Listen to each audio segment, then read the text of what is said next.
government back. She is best known as the co-founder of the Rhode Island Tea Party. Now, Doreen Costa is a candidate for the Rhode Island General Assembly.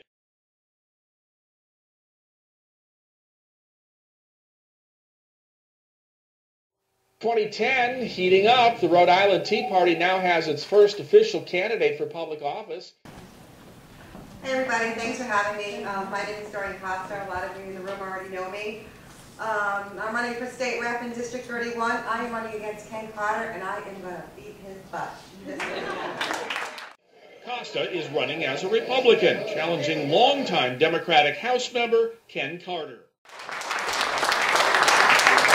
I'm going to tell you why the reason I'm running. I am a proud member of the Rhode Island Tea Party, and I am not afraid to say that.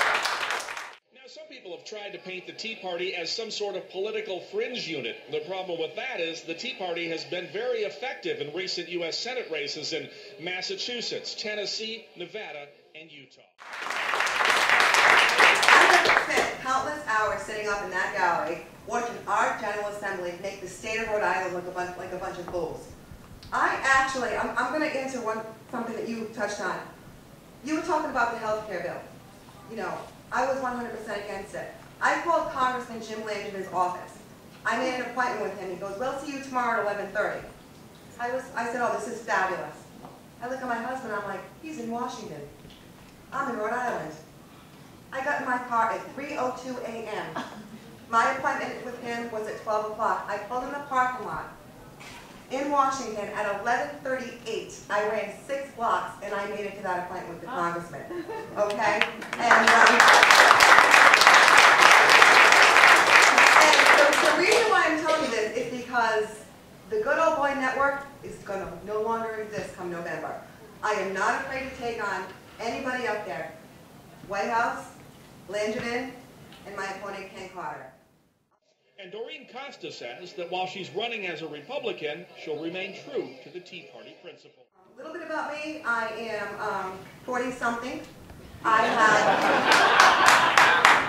have 2 children. My son, Todd, is 22.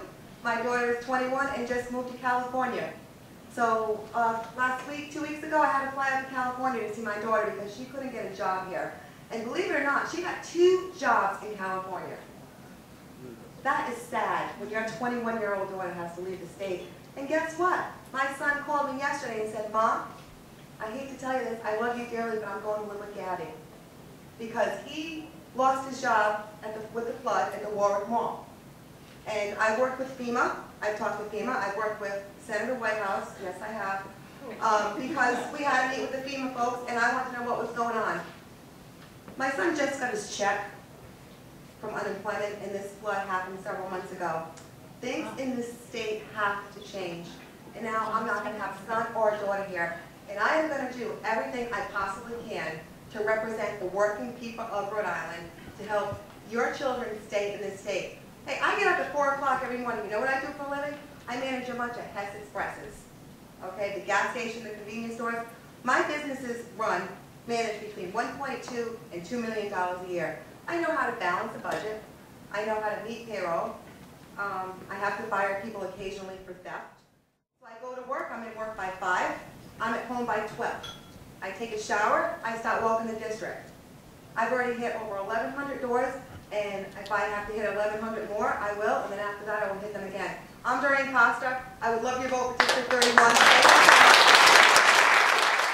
We're fed up. We're tired of government, thinking that they're entitled to things. They work for us.